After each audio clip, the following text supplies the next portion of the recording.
Amis du jour, bonjour, j'espère que vous allez bien. Alors oui, vous ne rêvez pas, je suis de retour dans un tout nouveau décor. Pas mal de choses se sont passées depuis ma dernière vidéo. À chaque fois je dis je reviens et il se passe quelque chose et je disparais. Donc cette fois-ci je ne vais pas dire que je reviens. Voilà, ça me porte poisse visiblement, donc je vais me taire. En tout cas, une chose est sûre, je suis très content de vous retrouver. Je me suis demandé quand j'allais reprendre cette chaîne. C'est vrai que j'avais dans cet objectif de la reprendre début janvier. Et puis au mois de décembre, la maison que nous attendions depuis quelques mois s'est libérée.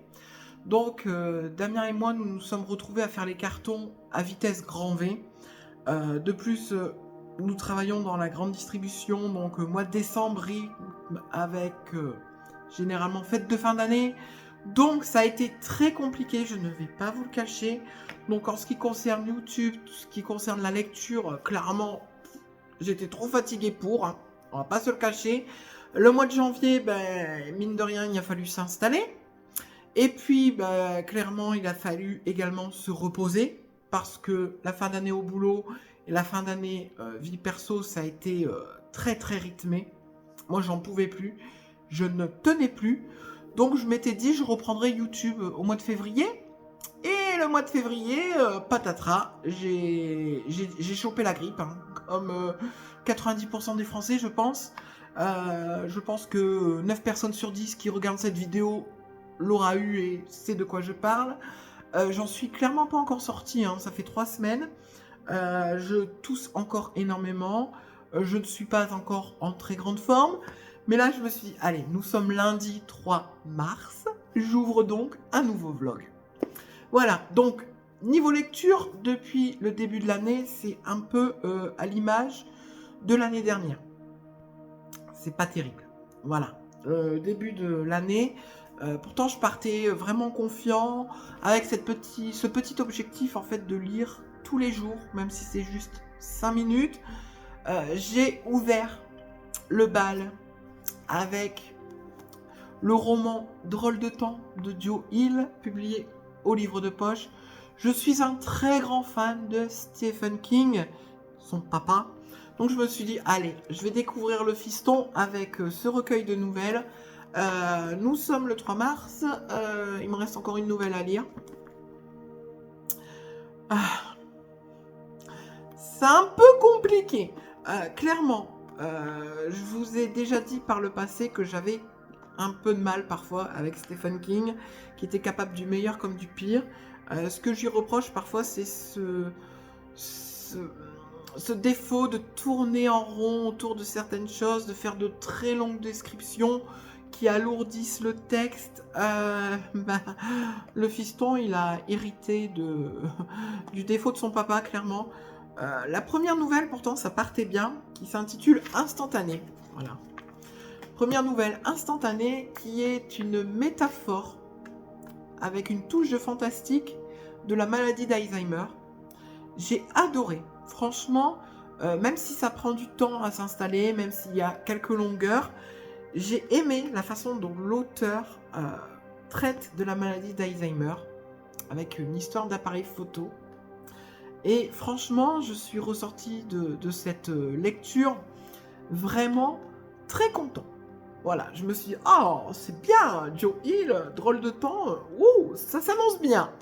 Puis j'ai commencé la deuxième nouvelle, qui s'intitule Chargé. Et là, ça a été un peu, beaucoup, très compliqué. Aucune touche de fantastique dans cette deuxième nouvelle. On va être... ça va être l'histoire, comment vous expliquer ça sans trop vous en dire, d'une fusillade dans un centre commercial, et on va dire que le sauveur n'est peut-être pas vraiment un sauveur. Voilà. Je vais pas en dire plus, hein, parce que c'est des nouvelles... Enfin, certes, c'est des nouvelles à la Stephen King, hein, qui limite... ont la taille d'un mini-roman, hein, font 150-200 pages. Mais voilà, j'ai pas trop envie de vous en dire plus. Là, j'ai eu énormément de mal. Les longueurs étaient très très longues. Je peux pas dire mieux. Je me suis pas vraiment intéressée à l'histoire. Les personnages étaient un peu... Enfin voilà, on suit beaucoup le narrateur qui est quand même le sauveur. J'ai eu énormément de mal avec lui. De ce fait, ben voilà, j'ai pas réussi à m'attacher. Ça tournait énormément en rond. Je ne savais pas comment tout cela allait finir. Et ben, la finalité de tout ça, c'est... Au moins, ça aurait eu le mérite de me choquer. Voilà, clairement, là, la fin, waouh, quoi. Mais le reste, c'était d'une lenteur, mais oh là là là là, j'ai pas aimé. Et ensuite, je me suis arrêtée à la nouvelle qui s'intitule Là-haut. Et là, c'est pareil, on est dans un délire très philosophique, oui et non. Ça va être deux amis qui vont décider de sauter en parachute à la mémoire de leur meilleur ami qui est décédé d'un cancer. Le monsieur est amoureux de la madame. Je me rappelle plus des prénoms, je suis désolée. Mais il a le vertige, donc il hésite fortement à sauter en parachute, puis il va se passer quelque chose. Et là, on va partir dans un truc, mais avec un nuage. Et là, je me suis dit, what the fuck, qu'est-ce que c'est que ce truc? Clairement, il y a du fantastique. La finalité de tout ça, pareil, je n'ai pas été emballée. Je suis très mitigée.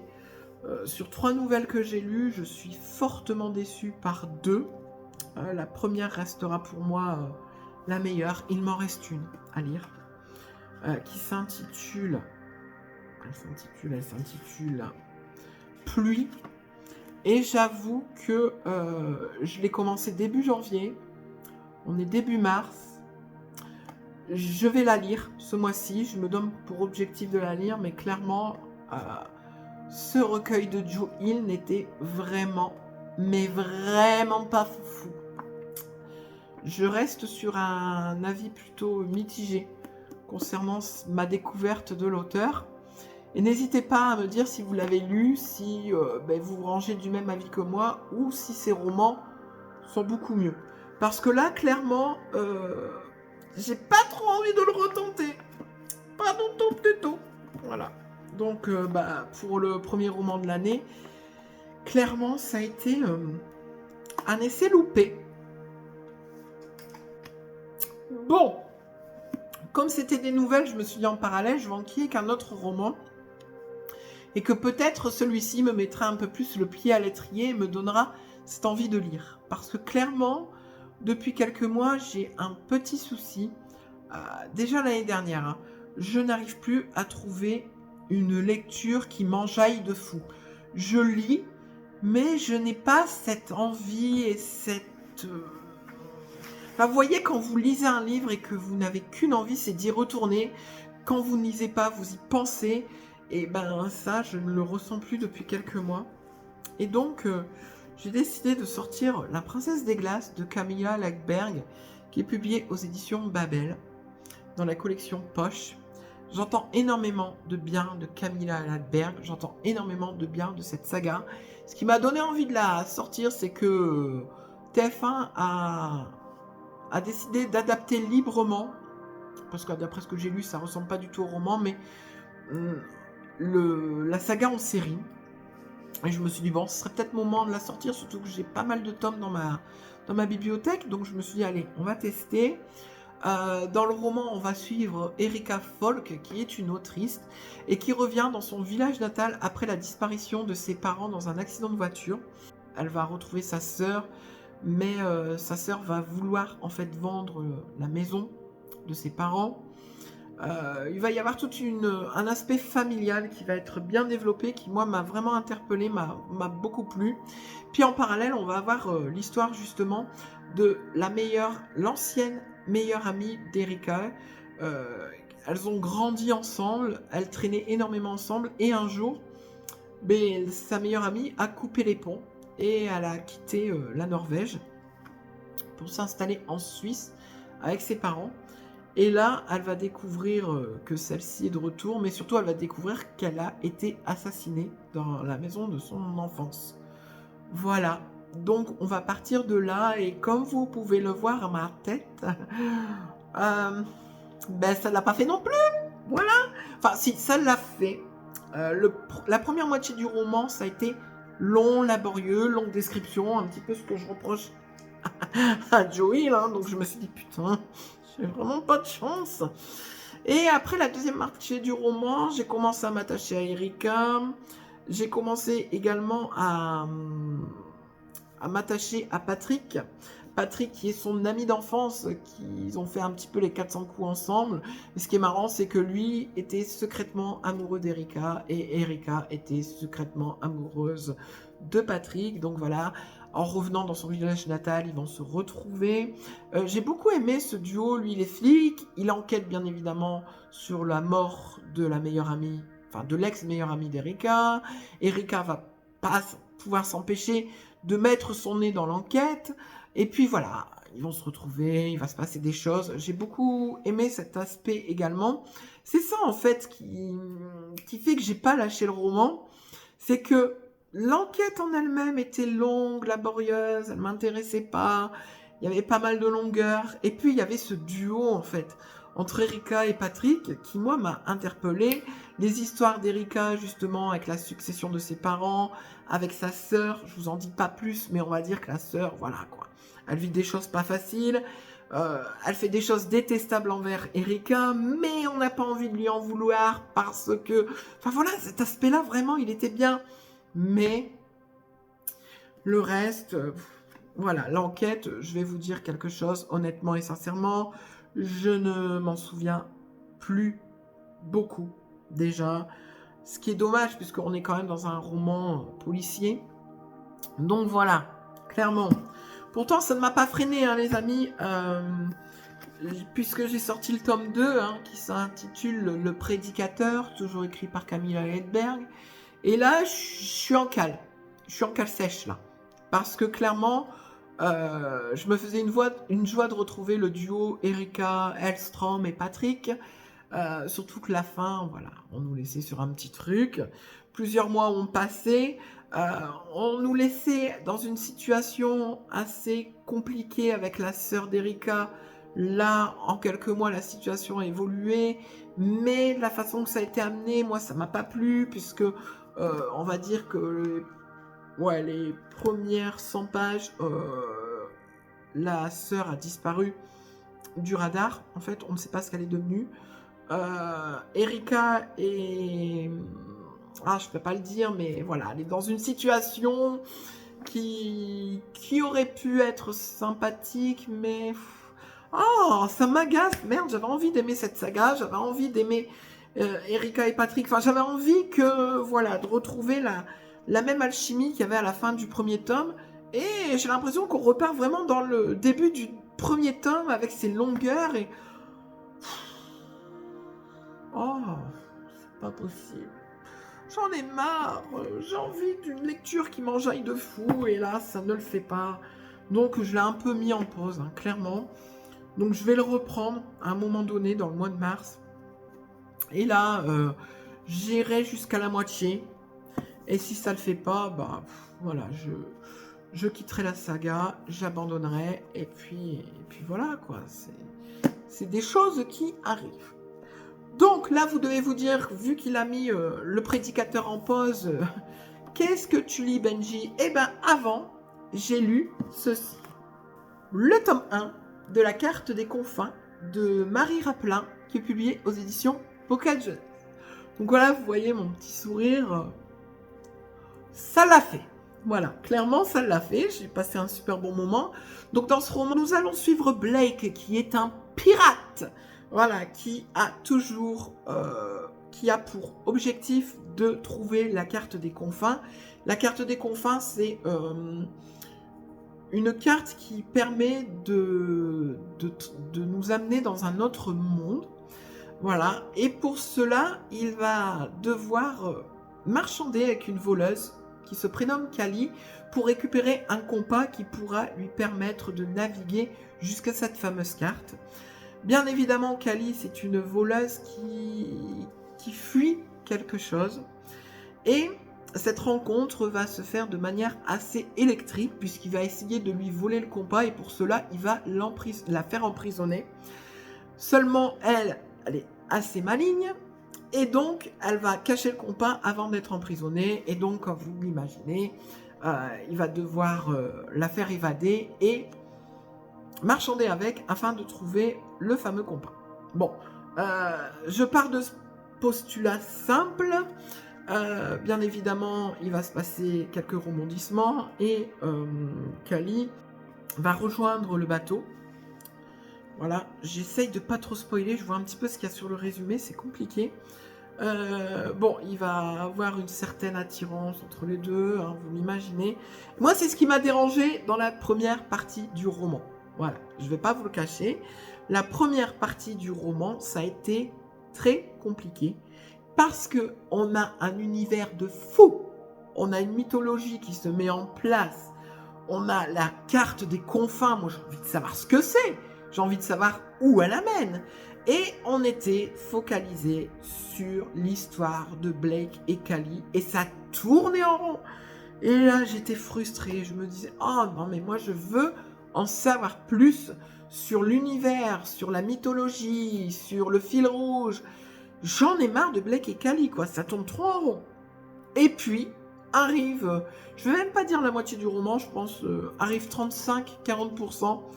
Et là, l'autrice m'a donné ce dont j'avais envie. Et là, franchement, les amis, moi, j'ai kiffé ma lecture. J'avais l'impression de vivre une grande aventure. C'était génial. Seulement, ce que j'ai aussi beaucoup aimé, c'est que l'autrice m'a amené là où je ne m'y attendais pas du tout. Le dernier quart du roman, je savais qu'on allait se diriger vers ça, certes, mais il y a eu des retournements de situation que personnellement, je n'ai pas vu venir. Et c'était génial. Je me suis de plus en plus attachée à Blake, à Kali, à l'équipage qui compose le vaisseau. Et moi, franchement, là, quand j'ai terminé le premier tome, en plus, Marie Replin est une sadique puisqu'elle termine ce premier tome avec un cliffhanger de ouf. Et j'étais vraiment... j'avais envie trop de lire la suite. Ça tombe bien, le tome 2 sort en poche ce mois-ci. Donc, je vais pouvoir me l'acheter. Mais vraiment, je ne vais pas attendre, quoi. Dès que je vais l'avoir, je vais continuer parce que, ouais, je partais pas confiant. Et puis, retournement de situation. Et là, je suis vraiment content, quoi. Je suis content de m'être accroché. Je suis content d'avoir lu le roman jusqu'à la fin. Et il me tarde vraiment, mais de lire la suite, quoi. Vraiment. Et puis après ça, j'avais envie de continuer dans la littérature jeunesse. Parce que je me suis dit, finalement, c'est ce qui me convient le mieux en ce moment. Donc, bah, si là, ça l'a fait, on va continuer avec quelque chose d'un peu similaire. Et j'ai donc sorti le premier tome de la saga Autre Monde de Maxime Chatham, qui est intitulé L'Alliance des Trois et qui est publié au livre de poche. C'est ma lecture en cours. Voilà, j'ai rattrapé mes lectures depuis janvier. Vous voyez, j'ai pas lu grand-chose, les amis. J'en suis à quasiment la moitié, hein, clairement. Ah là là, je retrouve, vous savez, même si j'ai adoré ce premier tome de la carte des confins, je pouvais rester quelques jours sans lire, sans avoir envie de connaître la suite, sans me jeter sur le bouquin. Mais là, c'est pas possible, les amis. Je retrouve une sensation que je n'ai pas eue depuis plusieurs mois, celle de vraiment d'avoir cette envie de connaître la suite, de me jeter sur le livre dès que j'ai 5 minutes. Je retrouve même ce petit truc que j'avais l'année dernière, c'est de me lever un quart d'heure, 20 minutes avant le matin pour pouvoir juste me faire une petite session de lecture avant d'aller travailler. Ça, c'est génial. Alors là, on va suivre Matt qui est un jeune homme qui n'est pas très bien puisque ses parents sont sur le point de se séparer.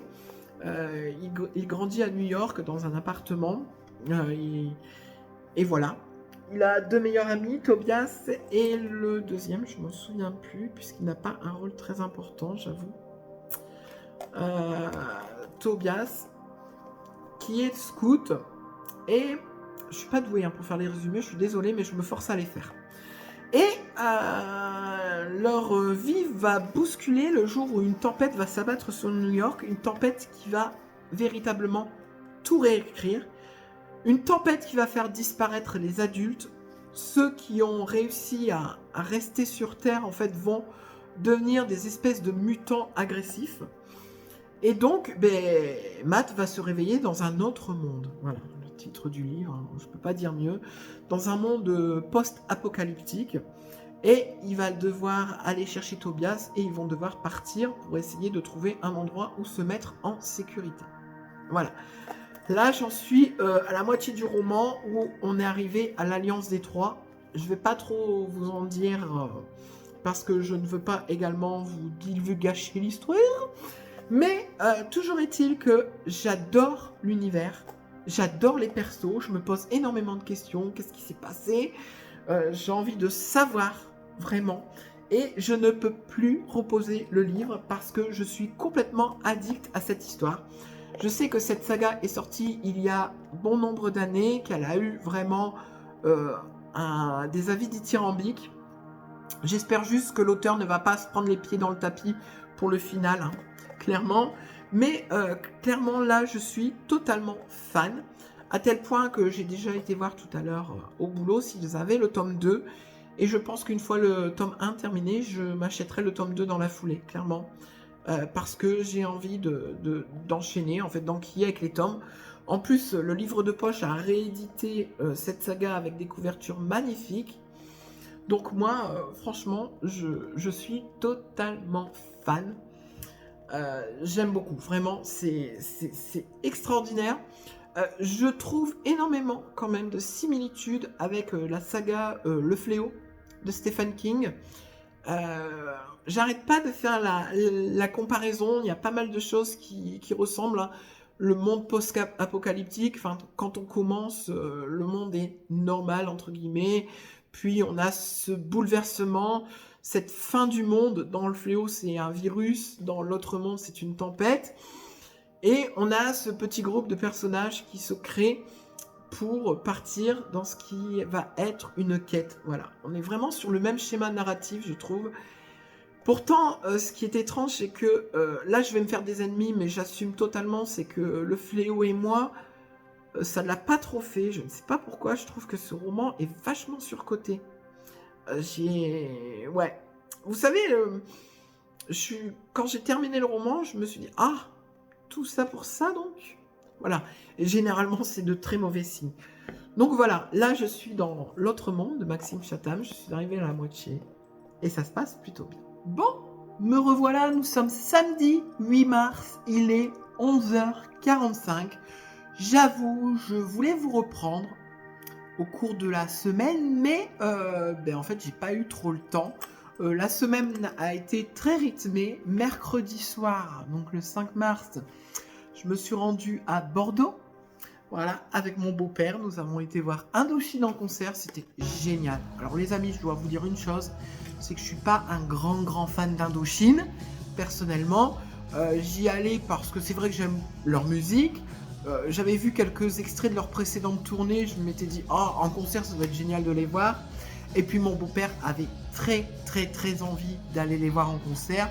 Donc voilà, ça s'est goupillé très naturellement. Et mercredi soir, nous nous sommes donc rendus à l'Arena et nous avons vécu 2h30 de pur orgasme. Voilà, il n'y a pas d'autre mot, je suis désolée. J'ai kiffé, mais à un point inimaginable.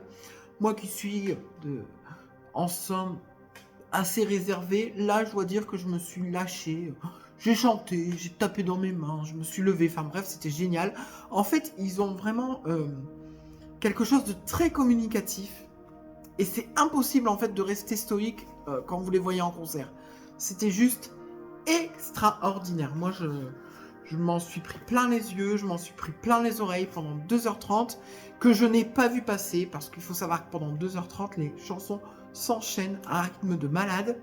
Il n'y a pas d'entracte, il n'y a pas de pause, rien du tout. Franchement, le chanteur, c'est waouh, quoi. Parce que très peu d'artistes peuvent faire ce que lui a fait pendant 2h30, quoi. Clairement, j'ai pas d'autres mots. Donc, comme vous l'imaginez, niveau lecture, ça a été un peu calme pendant 2 petites journées. Ce qui explique que je n'ai pas encore terminé le tome 1 de L'autre monde de Maxime Chatham. Mais vous voyez, quand j'ai pas terminé, je vous aurais repris 2-3 heures après. Je pense que j'aurais dit que j'avais terminé le livre. Seulement là, j'ai Damien qui va bientôt rentrer du boulot. Et une chose que je vous ai jamais dit, c'est que j'ai énormément... Enfin, c'est même pas j'ai énormément de mal, c'est que je n'arrive pas à tourner quand il est à la maison. Voilà, ça ne marche pas. Donc voilà, je vous prends maintenant. Peut-être que d'ici tout à l'heure, je vous reprendrai pour vous dire que j'ai terminé.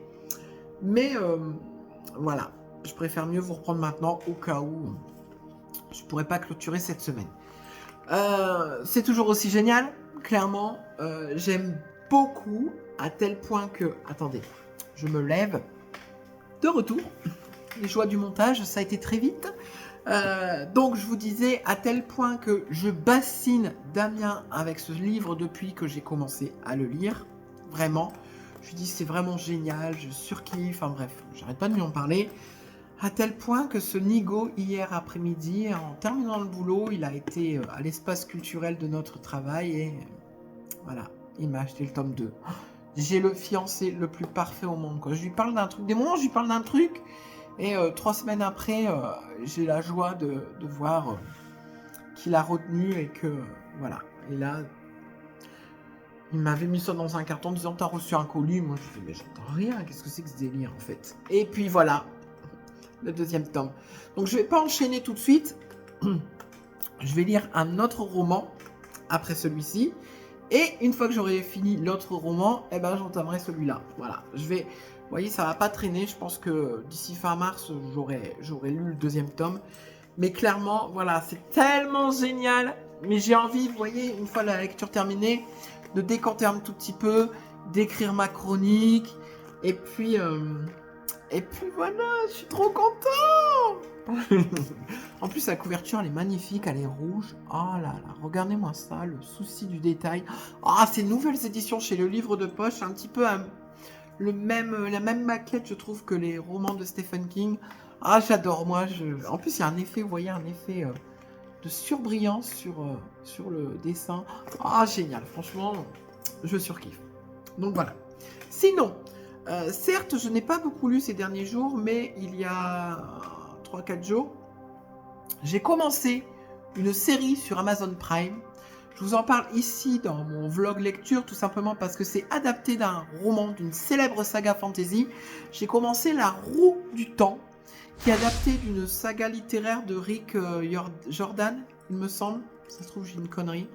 Si c'est le cas, je m'en excuse. Fantasy, vous le savez, ça n'a pas changé. J'ai toujours énormément de mal avec ce genre, tout simplement parce que j'ai énormément de mal à me représenter un monde imaginaire. Enfin, il y a quelque chose qui bloque. Et en série ou en film, ça passe beaucoup mieux. Donc j'ai commencé, j'en suis à l'épisode... Enfin, j'ai fini l'épisode 3 hier. Et je dois dire que j'aime vraiment, mais vraiment beaucoup pour l'instant. Les épisodes font 1 heure, pourtant je ne vois pas du tout l'heure passer. Il y a vraiment une mythologie, un univers qui est très similaire au Seigneur des Anneaux d'ailleurs, je trouve. Puisque les premiers épisodes, on se retrouve vraiment dans une quête, dans une communauté. Enfin, il y a certaines personnes vont partir pour une quête. Et ça fait vraiment penser à la communauté de l'anneau, je ne vous le cache pas. J'aime beaucoup les acteurs. Il y a Rosamund Pike, qui est une actrice que j'aime beaucoup, que je prends plaisir à retrouver ici.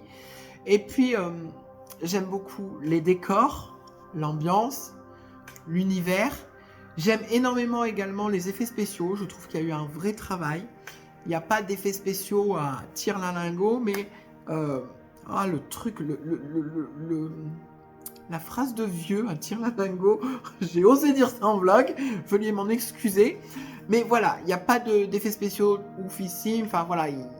Mais ça colle à l'univers. La BO, Mon Dieu, la BO, d'ailleurs, il va falloir que je la trouve.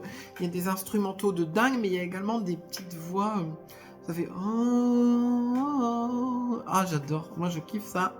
Donc voilà, franchement, pour l'instant, j'aime beaucoup. Je me suis rendu compte que j'avais le tome 1 de la saga dans ma liseuse que j'avais acheté lors d'une opération Milady.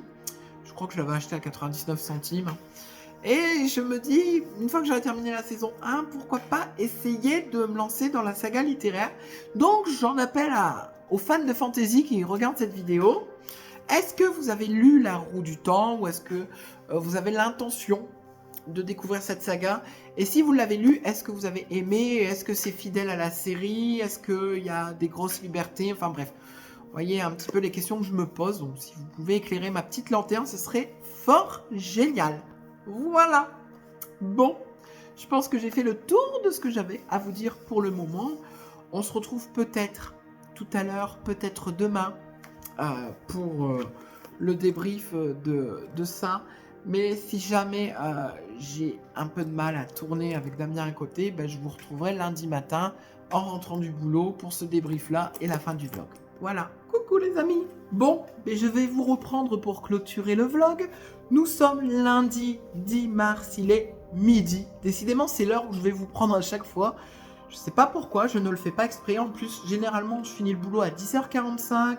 Je rentre, je fais un petit peu de ménage. Et puis après, je vais prendre ma douche. Et généralement, quand j'ai terminé ce petit programme, eh bien, il est midi. Donc voilà, c'est le moment où je pose la caméra et où je viens papoter un petit peu avec vous. Alors, comme je le pensais et comme je vous l'avais dit, samedi, en fin d'après-midi, j'ai terminé le tome 1 de L'Autre Monde de Maxime Chatham, publié aux éditions Le Livre de Poche. Globalement, on va dire que j'ai pas trop grand-chose à rajouter par rapport à ce que je vous avais dit lors des sessions précédentes. Sauf que quand j'ai eu terminé, que j'ai tourné la dernière page, que j'ai lu le dernier mot, je me suis dit, ah ouais, j'ai vraiment eu l'impression de lire un long prologue. Voilà, j'ai l'impression vraiment que l'aventure commence à l'issue de ce premier tome.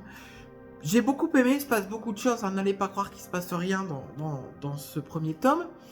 Mais voilà, à la fin, il y a une situation, il y a une chose qui se passe et j'ai vraiment l'impression que l'aventure commence. Voilà. J'ai beaucoup aimé la deuxième partie.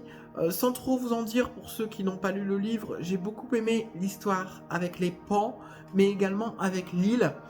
Je me suis complètement laissé séduire, laissé entraîner dans cette aventure abracadabrantesque.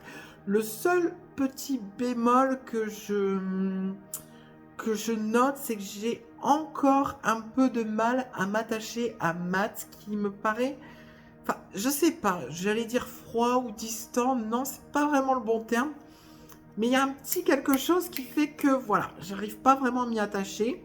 J'espère que ça changera au fur et à mesure de mon avancée dans la saga. En tout cas, j'aime beaucoup Ambre et Tobias, même si j'espère que Tobias sera un peu plus développé à l'avenir également. Voilà. Donc vraiment une très belle découverte que ce premier tome de L'Autre Monde, et il me tarde vraiment de découvrir, voilà. Ensuite, alors, je me demandais quoi lire après, j'avais envie de changer un peu de genre, j'avais pas envie de repartir dans de la jeunesse, j'avais envie de casser un petit truc. Et puis j'ai regardé la vidéo d'Inès, qui est une bookstagrammeuse, une nouvelle bookstagrammeuse qui est arrivée il y a peu, sur YouTube. D'ailleurs, je vais vous mettre le lien de sa chaîne en barre d'infos, parce que j'aime beaucoup ses vidéos. Tous les dimanches, c'est mon petit rendez-vous hebdomadaire. Je me pose dans le canapé et je regarde son vlog. C'est toujours un réel plaisir de la regarder, je sais pas. Il y a vraiment un petit quelque chose qui m'attire dans sa façon de parler, dans sa façon de résumer les livres, dans sa façon de donner son avis. Et j'ai envie de vous la faire découvrir également. Donc voilà, c'est chose faite maintenant. Concernant Inès, elle a lu dernièrement le livre Réseau obscur d'Amélie Antoine, qui est un roman que j'ai adoré, qui est une autrice que j'aime beaucoup également. Et je me suis rendu compte que ça faisait très longtemps que je ne l'avais pas lu, et surtout que j'avais quelques livres d'elle dans ma palle qui demandaient qu'à en sortir. J'ai donc été voir dans ma petite bibliothèque, et comme j'ai commencé à la ranger, je vous en avais parlé au début du vlog. Donc toutes les lettres A sont installées dans la bibliothèque, donc j'ai pas eu de mal à trouver les romans d'Amélie Antoine. Et j'ai décidé de me sortir le jour où, donc d'Amélie Antoine, publié aux éditions Pocket. Donc dans ce roman, on va rencontrer Benjamin et Rebecca. Ils vont se rencontrer au cimetière. Elle fait les tombes, elle ramasse un petit peu tout ce qui traîne, elle enlève les mauvaises herbes. Et lui, il vient pour une raison particulière que je vais taire. Voilà. C'est très difficile de vous raconter les synopsis des romans d'Amélie Antoine, tout simplement parce que c'est une autrice à twist, voilà, et que trop vous en dire, bah, vous gâcherez la lecture. Bon, en tout cas, Benjamin, lui, c'est quelqu'un de meurtri, Rebecca également. Benjamin, on sait pourquoi. Voilà, dans le prologue, on assiste à une situation et on comprend pourquoi il est dans un tel état. Rien ne nous est caché. Par contre, Rebecca, elle, on ne sait rien. Voilà. On ne sait rien, on ne sait pas ce qui se passe. Je suis actuellement à la page 148. Même s'il y a des choses qui commencent à se dessiner, ben c'est pareil, je n'en sais pas plus. Pourquoi Rebecca souffre d'un tel mal-être, c'est quand un mystère en ce qui me concerne. Hier, je me suis posée en fin d'après-midi avec ce roman, j'ai dévoré, j'ai bouffé 112 pages d'affilée. Voilà. Ça, c'est quelque chose qui ne m'arrive plus, donc ça mérite d'être souligné et ça vous prouve à quel point l'histoire est juste. Voilà, j'ai juste envie de connaître la finalité de tout ça. C'est un véritable page turner, je suis incapable de le reposer à tel point que ce matin, je me suis levé une demi-heure à l'avance. Il faut savoir qu'à la base, déjà, je me lève à 4h du matin. Donc, je vous laisse faire le calcul. Hein. Oui, je me suis levé à 3h30 pour pouvoir continuer le bouquin. Voilà, clairement, parce que j'étais réveillée, je m'étais dit, c'est ridicule de se rendormir pour une demi-heure. Je serais bien dans le canapé avec mon petit café et mon petit livre. Voilà, donc de la page 112, je suis arrivée à la page 148. Franchement, les amis, je vous disais en début de vlog que j'avais du mal à trouver de lecture qui m'enjaille de fou. Ben voilà, là, on y est, avec celui-là. Avec celui-là, on passe un cran au-dessus, je trouve. Et franchement, les amis, ah là là, mais c'est un tel plaisir de relire et de reprendre du plaisir à lire. Je vous raconte que ça. Après, je me dis peut-être que finalement, ça a un effet, le fait que je reprenne les vlogs, le fait que je revienne vous parler. Je pense que ça m'a remis le pied à l'étrier, je ne vais pas vous le cacher. Et puis le choix des bonnes lectures aussi, là, clairement, ça le fait. J'ai hâte de continuer à vous en reparler parce que, voilà, je suis vraiment, en mode, mais qu'est-ce qui va se passer ? Là, au début du roman, en fait, on a des chapitres, donc on alterne entre le présent et le passé. Le passé, c'est surtout en ce qui concerne Rebecca. Et on a un petit décompte, vous voyez, 284 jours après le jour où. Et là, même dans le passé, je suis arrivée à 58 jours avant le jour où. Et je sens que c'est le jour où tout a basculé. Mais dans quel sens tout a basculé ? Et franchement, j'ai trop hâte de savoir pourquoi. Qu'est-ce qui se passe ? Voilà, je suis tout foufou. Excusez-moi. Je sais pas ce qui m'arrive. La joie de vous retrouver sûrement. Donc voilà. Le jour où, d'Amélie Antoine, publié aux éditions Pocket. Franchement, je ne l'ai certes pas terminé. J'en suis qu'au quart. Mais j'ai envie de vous dire déjà, foncez, courez le découvrir. Parce que franchement, ce roman ne peut pas vous laisser indifférent. Voilà. Bon. Les amis, on va donc clôturer cette première semaine de vlog là maintenant. Hein. Je vais vous retrouver très prochainement pour la suite de mes aventures livresques. J'espère que vous aurez pris plaisir à regarder cette vidéo. Moi en tout cas, j'ai pris énormément de plaisir à la tourner. Ça me fait tellement de bien moralement. D'ailleurs, ça me rend en forme, ça me rend tout foufou. J'en suis désolée. Mais voilà, j'ai envie d'être moi-même en vidéo, donc je laisse ce grain de folie. C'est un petit peu ce qui me caractérise quand je viens vous parler, donc voilà. Bon les amis, moi je vous souhaite une très très bonne semaine livresque et je vous dis à très bientôt pour de nouvelles vidéos. Allez,